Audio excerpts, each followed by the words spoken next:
paper. Okay, let's move this out of the way.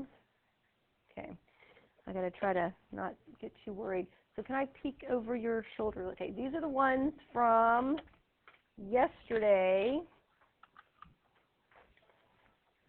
See how quickly this picks up. Okay, so this is our completing the square stuff, and we're going to do these two problems. Is that a 3 plus 3? Plus 3. Okay, thank you. Okay, so you can either rework these with me, or you can just look back at your work. Either one, the one that's going to make you remember it the best. Okay? So with that said, does anybody want to tell me what the first step was? What was the first step, Bowen? Right, I'm going to put over here, I'm going to say move the C to the right. So that's our C. We've all discussed that A is 1, B would be negative 11, and C would be the 3. So we're going to minus that 3 over. And so we're going to have x squared minus 11x, and we end up with a 2. Okay, what about our next step? What's going to happen next? This is where the actual completing the square comes in, and you will need your calculator for this one. Okay, Veronica remembers that you're going to go negative 11 divided by 2, and you're going to square it. So we need to know what that is. That's going to be a negative 5.5 squared, which gets us a, okay, one more time, 35.25? Okay, and it's positive. So this right here is important. This is your, so we had step 1.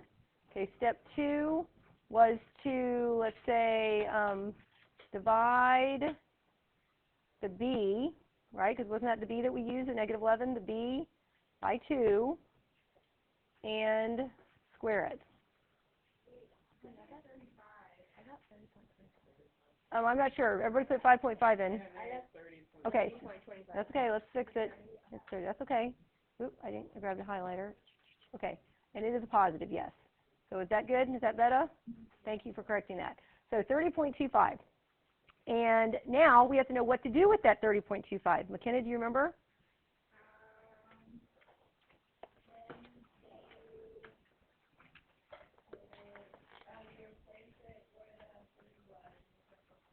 Right, so we're just going to say we add it to both sides. We are going to add the 30.25 to both sides of the equation. So just rewrite it with the 30.25 on both sides.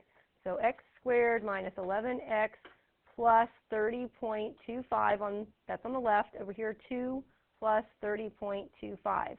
So that step 3 was to add 30.25 to both sides. That's what we did. At this point, hopefully we can add that fairly quickly because that's going to get you 32.25, yay, for the right side. And then over here, what is going to happen is we are going to factor.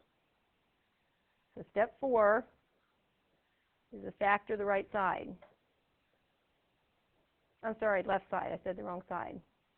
Factor our left side. So now there's a clue. I'm going to grab my highlighter. There's a clue for this spot right here. It's right here. That's the number that's going to end up in that spot. We're going to have our x's. And 5.5, isn't 5.5 what got us to 30.25 in the first place? Think about it. Didn't we go 5.5 times 5.5 and get it? So it makes sense that that's the number that's going to show up in here. And it's even going to be a minus, just like it shows up there. How convenient. Because negative 5.5 times negative 5.5 is 30.25. If you add those together, you get negative 11. The mysteries of the universe. That will happen every single time. So now what? Do you remember what the next step would be from here, Taylor? Well, we'll have to do this part first. Let's write the squared in there first. And now she knows. Eric, do you know how to get rid of this little 2? All right, we're going to put a square root over both sides because that's how we'll get rid of the squared, leaving us with x minus 5.5 equals, and then we need to put 32.25 and press the square root button and get a plus minus something. So when somebody's got a number for us. Okay, so plus or minus 5.9, that's what the square root is. Is that clicking? Is that timer going? Yeah. Okay. How many minutes? 5. Okay. And I'm going to add 5.5 to both sides to get that moved. So we end up with x equals, now there's two answers here. Why are there two answers, Courtney? Well, right, there's one with a negative and a positive 5.9. So we're going to have, I'm going to go with the 5.9 first and add on a 5.5. That'll be one of my answers. And the other one is going to be, I'm going to put a comma here, a negative 5.9 with the plus 5.5. Those are my two different answers. So I got x equals 11.4 and a negative 0.4. I think so. Yeah, those are our two answers.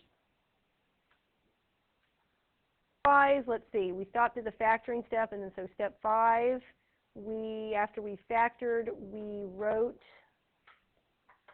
with exponent.